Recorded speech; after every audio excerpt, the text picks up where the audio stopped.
everyone, this is Akash Chauhan, and in today's lecture, we are going to discuss about access modifiers in C++. Okay, so what are access modifiers in C++? You might have heard about public, protected, and private access modifiers. But the thing is, where should we use those access modifiers? Right? We should know that. Then only we can use those access modifiers in our coding practice, right?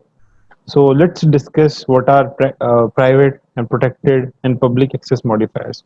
But before that, let me give you a brief on what are access modifiers in C++.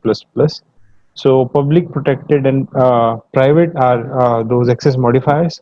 And in general, public modifiers are considered as a default. If you don't decide the scope of your variables, your functions, then the functions would be considered as the default or the public access modifiers. So the data you can access as a public data. Okay. And access modifiers are used to implement an important feature of object-oriented programming known as data hiding. So we have already discussed what is data hiding, right? But how we can use private, protected, and public in data hiding, that is the main important point of this lecture. Okay. So data hiding is what you are saying. You are saying that you want to hide the data from outside world. Okay, or in some cases you don't want to hide the data from outside world, right? So we have different levels where we can decide what to hide, what not to hide, and how much to hide. So these things are categorized into private, protected, and public access modifiers. That is the main concept of data hiding using private, protected, and public access modifiers. Okay, so without any further ado, let me discuss an example. Okay, so here we have a class named circle, and in that we would have a radius and a function in which we will be calculating the area of the circle. Okay, so let me explore that. So we have a private double radius data, and we have a compute area function, and this function is actually calculating the area of your circle, right? Pi r square, if you remember the formula. We have a main function. Okay, and in that we are creating an object of circle class, right? And by using object we are accessing the data member, because radius is the data member of the circle class, and we are setting the value of radius. Okay, so this is a general way to access the data from a class. Okay, and here we are printing, we are calling this compute area by using object dot. Okay, and this actually should return some the area, whatever radius you would give, like you are giving 1.5, so it would calculate the area according to 1.5, 3.14 multiply 1.5 and again multiply 1.5. Okay, so you would have that data on your console. Okay, so let me execute it and you will see there would be an error. Okay, okay, let me do that. Okay, so there is an error. It is saying error double circle radius is private. Okay, what it means, it is saying the red dot is at 19 number line, right? It is saying this is private and you are not supposed to access it and setting the value of it outside the class. Like you have created object of that class and you are using object dot pattern to access data member.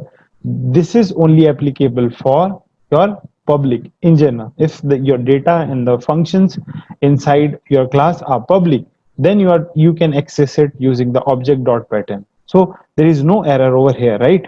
Okay, because this is allowed, but this is not allowed with the private data. That is the concept. So if I simply change it to public, then there would be no error. Why? Because this is allowed. Object dot radius is allowed, right?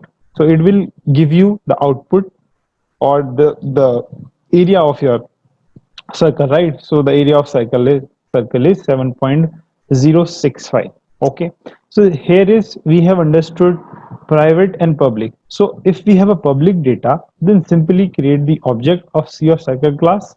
Okay, and then use object dot to access either data or the function. Like here we are calling function, and here we are accessing data or setting the value of your data.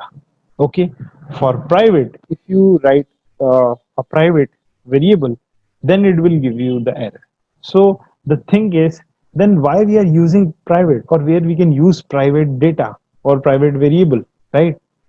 Otherwise this concept wouldn't be created, right? If private, there would be no use, then what is the point of having private in C++, right? So let's understand the use of private. If we cannot use the private data outside the class, then definitely we can use the data inside the class, and we are supposed to use it inside the class. So what we are saying to the user or the outside world that I want to make my data very secure, and only within the class member functions or the data can be accessed within the class, within that class. So what I'll do, if I simply make a change, so let me make a change. Hmm, R, and I'll set uh, radius equal to R, and yes.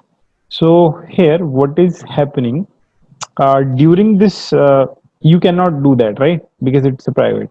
Okay, you have created an object and then you pass a value 1.5. So what it will, you are not actually accessing the private data, but this method inside the circle class is accessing, right? Radius. If you figure out, radius is inside the circle class and it is private, and we are not supposed to access it outside the class. So what I'll do, I'll simply call this function using a so this would be double, right? Okay, not integer. So if I execute it, it will print you the same. But here you have you have the mechanism of how to use private data. Okay, because you want to make your data quite secure. Only the data should be accessible inside the class only, or within the member functions of that class. Okay, so let me execute it, and it will give you the same output. Okay, but here we are not accessing any private data, so output is same. Okay, so we have understood private and public access modifiers because they are quite opposite, so it is very easy to remember them.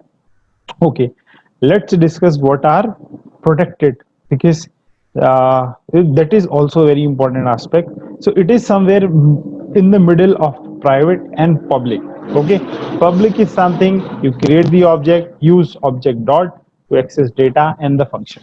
Okay, private, you are not supposed to access it like that. Within the class only or within the function you are supposed to use it. Okay, protected is something you are saying you don't want that data to be accessed outside the class. Okay, but you want to give the permission to your subclasses or your to your child classes. If we let's say we create a circle 2 class, and circle 2 class will access radius. If it is a protected data, then it is allowed. Okay, maybe you are not able to understand it right now. So let's now the time to discuss about protected access modifier, right? So in that, what we have said, what we have discussed, if we create some data inside one class like this, we have protected radius, okay, and we are saying the inherited or the derived or the subclass can access it, not all the classes. You must understand this concept. Like, you are not supposed to access the data circle dot radius, because this is the pattern for accessing your public data. For protected data, you are saying you decide to make a data protected, and you create a subclass, because this is the inheritance. Okay, we are using inheritance, and we are extending circle 1 class using circle 2 class. So in circle 2 we can directly use protected data. So here we have moved that function into this class. What we have Okay, so this function we have moved to another class. That is what I have done simply over here. It's just inheriting the first class in which the radius is declared over there, right? So if you pay little attention, I have not given any object to access it. It is simply accessing it because this circle 2 class is inheriting circle 1 class. Okay, this is how you are supposed to access your protected data. Okay, so in main, what you will do, you create the object of this class and you will call it, and internally radius will be considered as a data of circle 1 class because it is extending circle 1 class. Okay, so output will also be same. If I execute it, the output will also be same. Okay, so this is the concept. So I hope it is clear. Protected is nothing but little more secure than public, and it is less secure than private. It is middle somewhere, and it is widely used because you are saying the extended class can use my data. They are allowed to access it. Okay, so this is all for today's lecture. Thank you so much, guys.